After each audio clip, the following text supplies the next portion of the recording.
Salve, salve pessoal, tudo bem com vocês? Aqui é o professor Vlad. Hoje quero fazer uma reflexão sobre o assunto que impactou o mercado na semana passada e que vai gerar muito barulho no mercado financeiro nos próximos dias, nas próximas semanas e até nos próximos meses. Eu aprendi na escola e depois na vida que não existe como ficar ausente ou indiferente à política. A única possibilidade disso acontecer seria se morássemos numa ilha. Aí não precisaria se interessar em nada sobre lei, discussões sobre alterações de lei, direito e tudo que abrange a política. A partir do momento que você se casa, já não tem como não ser político. Mas quando criei o canal, pensei em incluir assunto político de uma forma direta. Porque indiretamente, como eu disse, ela está sempre no meio de todos os assuntos. Mas resolvi não falar diretamente de política, porque digamos que na minha visão, o brasileiro nesse momento, estamos classificados como sendo uma criança ou um adolescente no assunto democracia. Por que eu digo isso? Porque se a gente parar para pensar, estamos ainda aprendendo o que é democracia e o que é uma república, porque somos um país jovem. Para compreender isso, basta comparar com outras repúblicas em que realmente somos um jovem em comparação a outros países. Eu acho que falar de política diretamente hoje no Brasil é algo bem difícil e desgastante.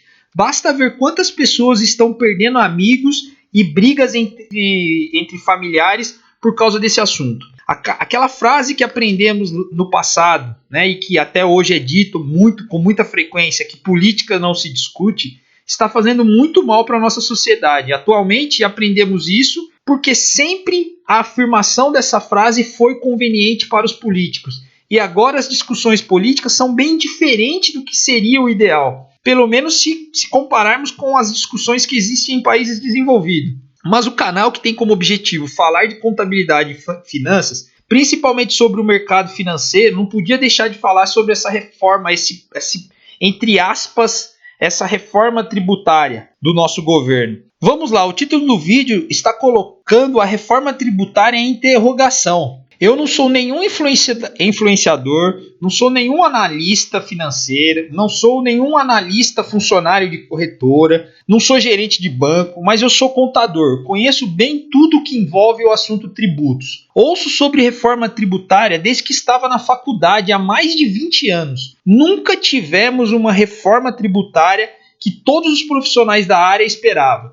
E essa já vou direto à resposta da pergunta. Está longe de ser uma reforma tributária. Podemos chamar isso de uma lei que aumenta e diminui a carga tributária. Somente isso. Mas isso não é uma reforma tributária. Eu já falei aqui que sempre incentivei meus alunos a fazer a leitura da notícia ou acompanhar os assuntos do momento e pensar fora da caixinha, trazendo essas notícias para os impactos na nossa área contábil e financeira. Esse, com certeza, seria o assunto de uma aula, porque já respondendo a segunda pergunta do título, além de ser um projeto apenas de aumento e diminuição de alíquota, ainda na minha opinião está claro que é um projeto que beneficia os grandes bancos e o próprio governo. O próprio governo não só porque aumenta a arrecadação. Sabemos que entra e sai governo e nunca teremos um governo que vai diminuir a arrecadação. Esta é a grande verdade. Porque para isso, primeiro precisamos diminuir os gastos públicos, pessoal.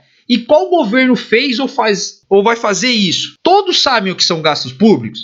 E o quanto que pagamos para a máquina funcionar? Todos sabem disso? Muita gente acha que gastos públicos estão relacionados apenas com o valor que é destinado à saúde, educação, investimento, energia e outros.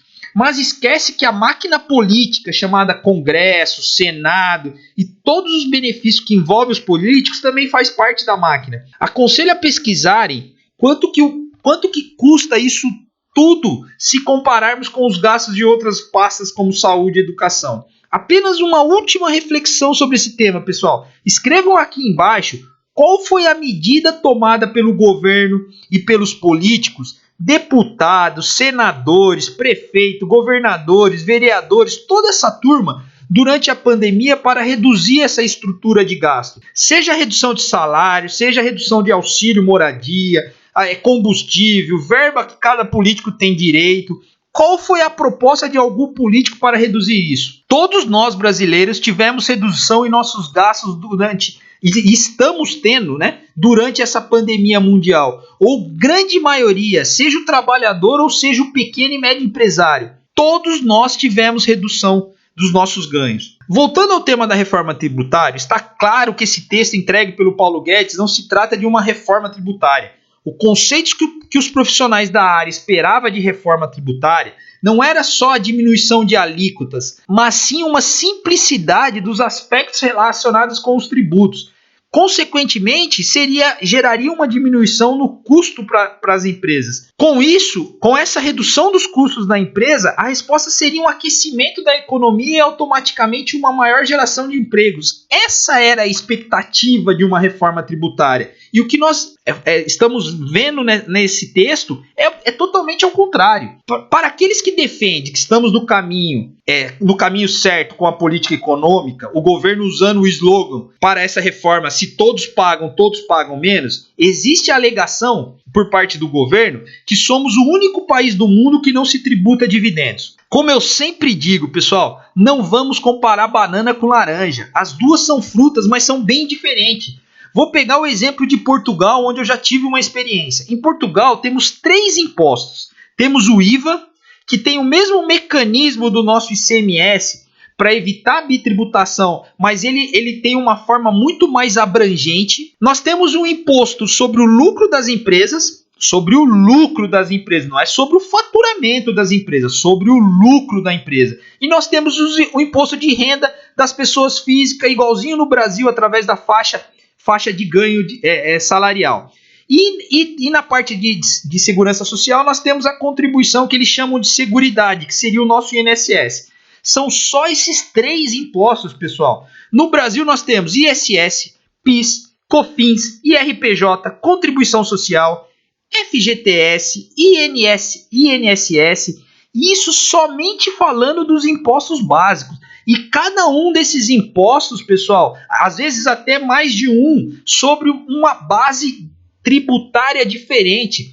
No Brasil, o empresário paga imposto sobre a receita, pessoal. Então, ou seja, ele pode ter prejuízo e ele está pagando imposto. Olha que absurdo. Então, acaba aqui qualquer comparação que o governo possa fazer com qualquer lugar do mundo, concorda? Mas voltando à afirmação da resposta sobre a segunda pergunta, por que eu afirmo, entre aspas, esse texto entregue como projeto de reforma tributária ajuda apenas aos bancos e ao governo? Ajuda o governo, como eu já disse, porque aumenta a arrecadação. O governo deixa de fazer o dever de casa dele, que é diminuir os gastos, aumenta a arrecadação e volta a fazer com que os títulos públicos fiquem atrativos. De uma forma bem resumida, para quem não sabe o que seria títulos públicos, são papéis que o governo emite de empréstimos. Ou seja, se você, as empresas compram esses papéis, nós estamos emprestando dinheiro para o governo.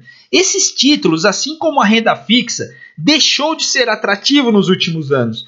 Com esse, entre aspas, projeto do Paulo Guedes do governo, os títulos do governo voltam a ser atrativos e aumenta a arrecadação com os tributos sobre os dividendos. Esse seria o benefício, o motivo que eu afirmo que seja o benefício ao governo. Aqui cabe uma observação, que uma das defesas dessa tributação é que o governo vai aumentar a tabela progressiva do IR pessoa física, ou seja, as pessoas vão pagar, pessoas físicas vão pagar menos impostos. Olha que absurdo, pessoal.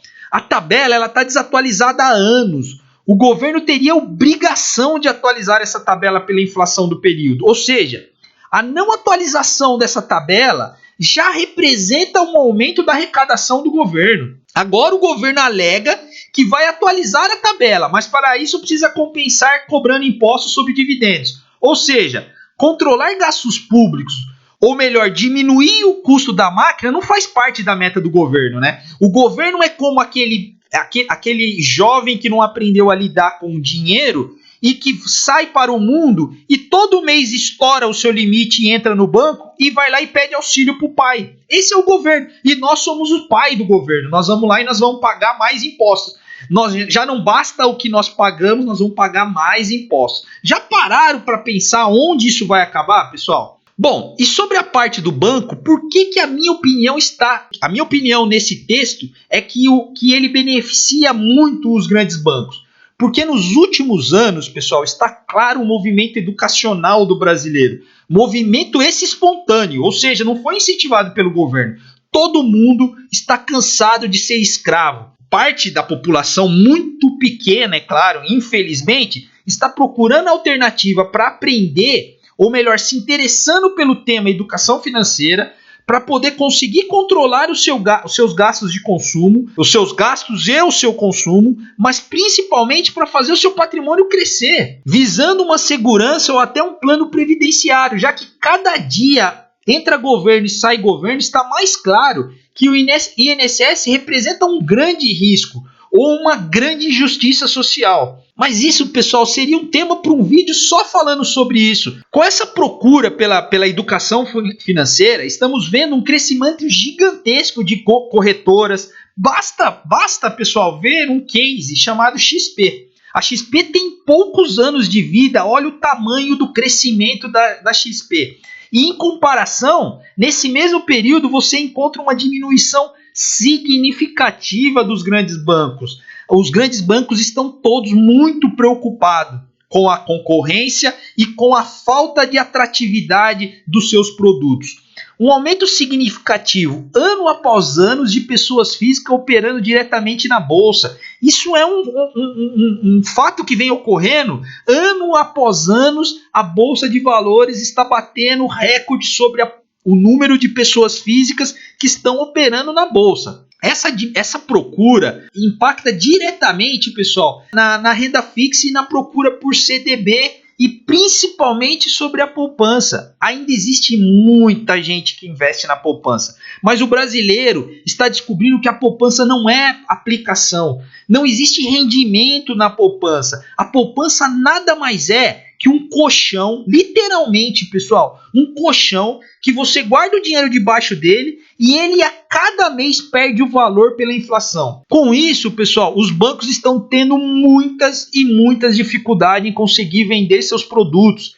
Que os corretistas fazer com que os corretistas deixem dinheiro aplicado em CDB ou poupança, está ficando uma missão muito difícil. Eu acho que cumprir essa meta por parte dos gerentes dos bancos está relacionada apenas à venda de outros produtos como seguro, título de capitalização, para um público com grau de instrução baixa.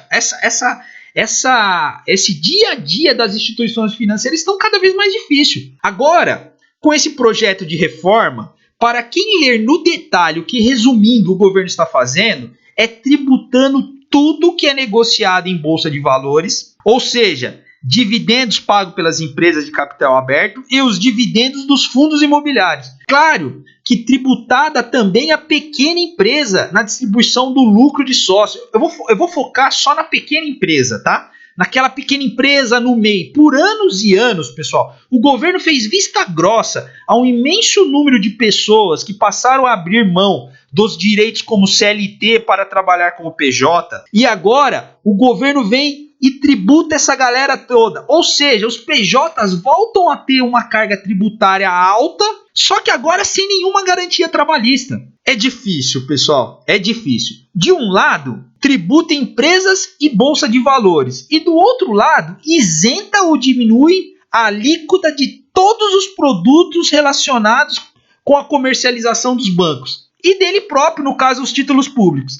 É isso, pessoal. Veja esse quadro, pessoal. Olha só. Nós estamos falando de tesouro direto negociado pelo governo, CDBs negociado pelos bancos, LCI e LCAs negociado pelos bancos, os CRIs e os CRAs que são negociados pelo banco e agora em especial pela Caixa Econômica. Os fundos abertos de investimento na bolsa, a mesma bolsa que está sendo tributada, os fundos abertos vão ter diminuição na sua alíquota. Tudo isso, todos esses produtos, exceto o Tesouro Direto, negociado pelos bancos. E o aumento de alíquota? Ações, fundos imobiliários e as empresas. Olha, pessoal, ou seja, olha que absurdo, pessoal. Em resumo, todo o capital produtivo de um país que estão nos fundos imobiliários através da construção civil, que emprega milhões de pessoas, o capital produtivo em ações, o investimento em empresas, eu estou aumentando a alíquota e eu estou beneficiando um grupo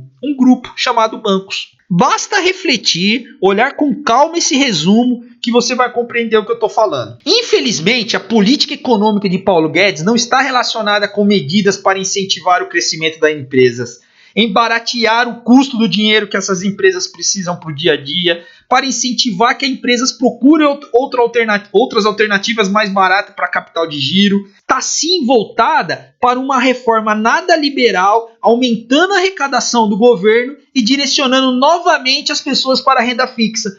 Coincidentemente, todos esses produtos negociados pelos bancos e pelos grandes bancos. Pessoal, deve ser apenas uma coincidência, né? Vamos acreditar que isso seja apenas uma coincidência. Bom, eu vou dar a minha conclusão sobre o que eu vou fazer. Os dividendos é aquilo que cresce. Os dividendos é aquilo que cresce o nosso patrimônio. Vai ser tributado? Sim. A lei vai ser aprovada com essa tributação? Sim, eu acredito que vai. Pode até ter mudanças, pessoal, mas eu acho impossível tirar essa tributação, pois os lobbies dos grandes bancos junto aos políticos é enorme em todos os níveis. Então, sim, a lei vai ser aprovada beneficiando os produtos comercializados pelos bancos e jogando um balde de água fria no movimento de pessoas com pouco dinheiro que estão indo para a Bolsa de Valores, pessoal. Mas uma coisa eu aprendi, a educação ela liberta. Pessoal, o que você conquista com educação, seja a área que for, é libertador, não tem mais volta. Então, acredito que agora muita gente vai ficar desesperada, como estamos vendo nos últimos pregões, títulos públicos, não, fundo imobiliário despencando o seu valor, porque muita gente não tem clara a sua estratégia ainda. Muita gente é influenciada pela mídia por possíveis ganhos maiores e rápido, enriquecimento fácil. Mas, por outro lado, outras pessoas que sabem bem o que estão fazendo, como eu vou dizer, muita gente não vai voltar para esses produtos comercializados pelos bancos.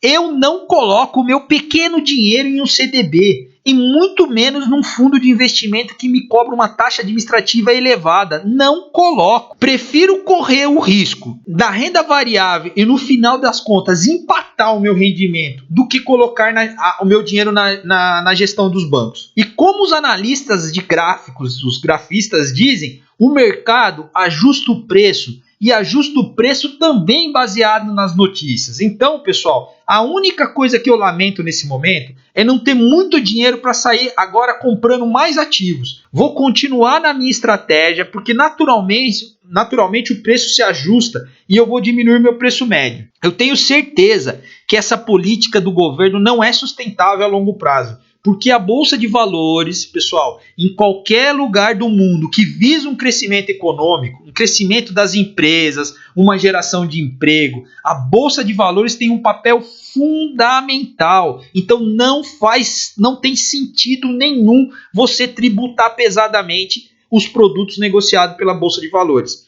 Pessoal, eu continuo com a minha estratégia previdenciária. É óbvio que agora automaticamente vai me exigir que eu seja muito mais criterioso na compra de ativos a longo prazo, mas eu já estava preparado para isso e ainda acredito que mesmo com essa tributação sobre dividendos, a Bolsa de Valores ainda tem e ainda terá muitas e muitas oportunidades. Eu vou fazer um vídeo de como eu faço a aquisição dos meus ativos na Bolsa de Valores e qual é a minha estratégia atual.